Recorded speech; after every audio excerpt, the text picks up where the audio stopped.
And welcome back to Sunny Live Show, and thank you so much guys for tuning in. Well guys, I'm back again with the Mzansi Soap Stories, and namhlanje sikhuluma guys nge-Genesis ukuthi what can you expect next week kulomdlalo. But guys, before singena lapho, let's talk about a relationship kaMaruna kanye noBonko. Guys, I don't think uBonko usamthanda owethu. uBonko uyisakanselwa uMaruna, but I don't know guys ukuthi kungani emsakanisa manje ngoba phela noma wesamkwata eqena, I don't know, but guys usanganiswe nje uMaruna. Ayikho into akwazi ukuyicabanga kahle, uyicabangela uMaruna, of which ungu-husband noma uyi-fiance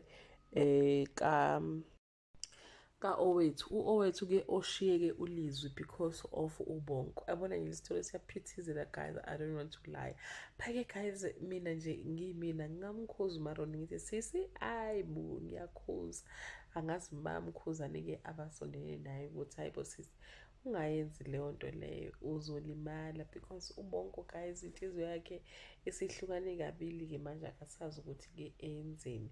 Anyway guys, today we're talking about indaba ukuthi izokwenza next week. So into ezokwenza next week ukuthi onobuhle kanye noIshmael, they'll finally go to search for umama kaIshmael, okuyindawo edlalwa usisi lo uyidlala kwiGomora as uPretty, igama lakhe uSiya Sangapapu. So uyena uzobe umama kaIshmael, uzowachaza ukuthi ingane wayilahlelani njengoba ingane ikhule ingamazi. So okunye guys, i-album kaMarona bathi izoputshuluka, which I think umuntu kumele simblame guys in this issue yokuputshuluka kwale kwe-album. Umuntu mesimblame umsizi guys, unfortunately akabanjwa but nje ayi cha akekho right guys umsizi. So yeah guys, that brings us to the end of this video.